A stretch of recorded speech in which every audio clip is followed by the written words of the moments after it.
ناظرین گرامی، یہ واقعہ انتہائی عبرت انگیز اور سبق آموز ہے۔ یہ کہانی ایک ایسے نوجوان کی ہے جس کو گناہ کرنے کا بڑا شوق تھا اور اس کو یہ بھی پتا تھا کہ گناہوں کی وجہ سے بندہ اللہ کے عذاب میں مبتلا ضرور ہوتا ہے، خواہ وہ عذاب اللہ تبارک و تعالی دنیا میں دے دے یا مرنے کے بعد دے، بالآخر عذاب ہوتا ضرور ہے۔ وہ نوجوان گناہ کرنے کا بڑا شوقین تھا، لہٰذا اس نوجوان نے ایک تدبیر سوچی کہ بندہ گناہ بھی کرتا رہے اور اسے اللہ کی طرف سے عذاب بھی نہ ہو۔ لہٰذا اس مقصد کے حصول کے لیے وہ نوجوان ایک نیک اور عقل مند بزرگ کے پاس گیا اور اس سے مشورہ کیا، تو وہ بزرگ اس نوجوان سے کہتا ہے کہ تم یہ 6 کام کرو، اگر تم یہ 6 کام کر لو گے تو تمہیں گناہوں پر عذاب نہیں ہوگا۔ پیارے دوستو، بات بڑی حیرانی کی ہے، مگر اس بات کا پس منظر کچھ اور ہے، اور وہ پس منظر کیا ہے، یا وہ 6 کام کون سے ہیں کہ جن کے کرنے سے گناہوں پر اللہ کا عذاب نہیں ہوتا۔ یہ سب سبق آموز باتیں جاننے کے لیے اس ویڈیو کو مکمل دیکھیں۔ واقعہ کا باقاعدہ آغاز کرتا ہوں۔ پیارے دوستو، ایک نوجوان حضرت ابراہیم بن ادم رحمۃ اللہ علیہ کے پاس آیا اور کہنے لگا، حضرت گناہ کا مرتکب ہوتا ہوں، چھوڑا بھی نہیں جا سکتا اور ڈر بھی لگتا ہے کہ عذاب ہوگا۔ حضرت جی، کوئی ایسا طریقہ بتا دیجئے کہ عذاب سے بھی بچ جاؤں اور گناہ بھی کرتا رہوں۔ معزز احباب گرامی، اللہ والے بڑے دانا اور بینا ہوتے ہیں، دھکے نہیں دے دیتے، وہ محبت و پیار سے بات سمجھاتے ہیں تاکہ بات دل میں اتر جائے۔ حضرت ابراہیم بن ادم رحمۃ اللہ علیہ نے یہ سن کر فرمایا، ہاں میں تجھے طریقہ بتاتا ہوں۔ وہ نوجوان یہ سن کر بڑا خوش ہو گیا، بات سننے کے موڈ میں آ گیا، کہنے لگا کہ حضرت وہ کون سا طریقہ ہے کہ میں گناہ بھی کرتا رہوں اور عذاب و سزا سے بھی بچ جاؤں؟ آپ رحمت اللہ علیہ نے فرمایا کہ بھائی، پہلی تجویز تو یہ ہے کہ اگر گناہ کرنا ہی ہے تو اللہ رب العزت کی نگاہوں سے اوجھل ہو کر لیا کرو۔ اب وہ نوجوان سوچتا رہ گیا، کہنے لگا، حضرت یہ کیسے ممکن ہے کہ میں اللہ رب العزت کی نگاہوں سے اوجھل ہو کر گناہ کرتا رہوں؟ یہ تو ممکن ہی نہیں۔ حضرت ابراہیم بن ادم رحمۃ اللہ علیہ نے فرمایا، پھر دوسری تجویز یہ ہے کہ تم رزق کھانا چھوڑ دو، اللہ سے کہہ دینا کہ نہ تمہارا کھانا کھاتا تھا اور نہ تمہاری بات مانتا تھا۔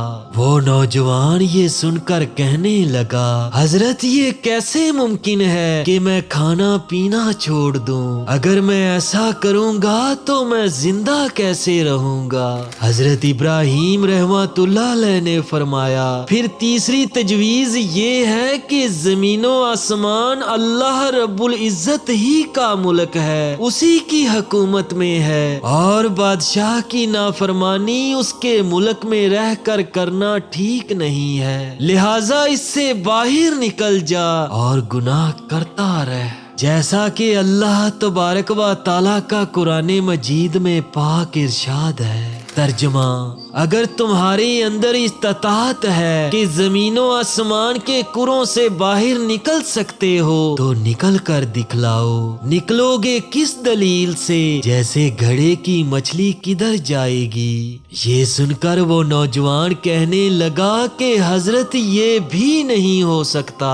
حضرت ابراہیم بن ادم رحمۃ اللہ علیہ فرمانے لگے، اچھا پھر ایک اور طریقہ بتاتا ہوں، وہ یہ کہ جب روح قبض کرنے کے لیے ملک الموت آئے تو اسے کہہ دینا کہ تھوڑی دیر انتظار کرو تاکہ میں اپنے گناہوں سے توبہ کر لوں، جیسا کہ اللہ تبارک و تعالیٰ کا قرآن مجید میں پاک ارشاد ہے۔ جب موت آتی ہے تو نہ ایک لمحہ آگے ہوتی ہے اور نہ پیچھے۔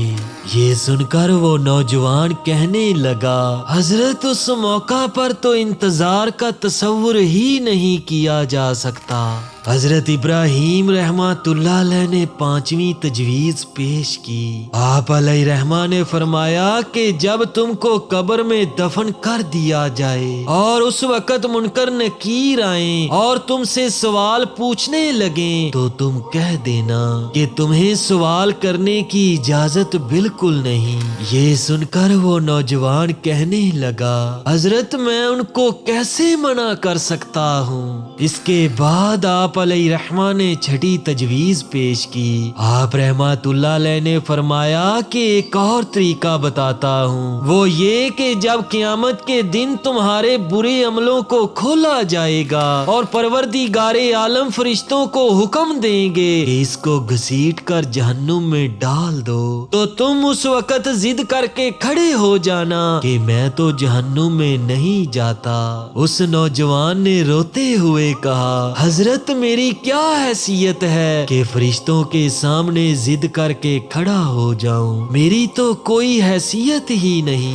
پیارے دوستو، اب لوہا گرم تھا اور چوٹ لگانے کا وقت تھا۔ حضرت ابراہیم بن ادم رحمۃ اللہ علیہ نے فرمایا کہ اے بھائی، جب تیری حیثیت ہی کوئی نہیں تو اتنے بڑے پروردگار کی نافرمانی کیوں کرتا ہے؟ وہ نوجوان یہ سن کر دھاڑے مار مار کر رونے لگا اور روتے ہوئے کہنے لگا، حضرت آج سے میں اپنے گناہوں سے توبہ کرتا ہوں اور آج سے اپنے آپ سے وعدہ کرتا ہوں کہ کبھی گناہ نہیں کروں گا اور اپنے اللہ کی نافرمانی سے باز رہوں گا۔ سبحان اللہ۔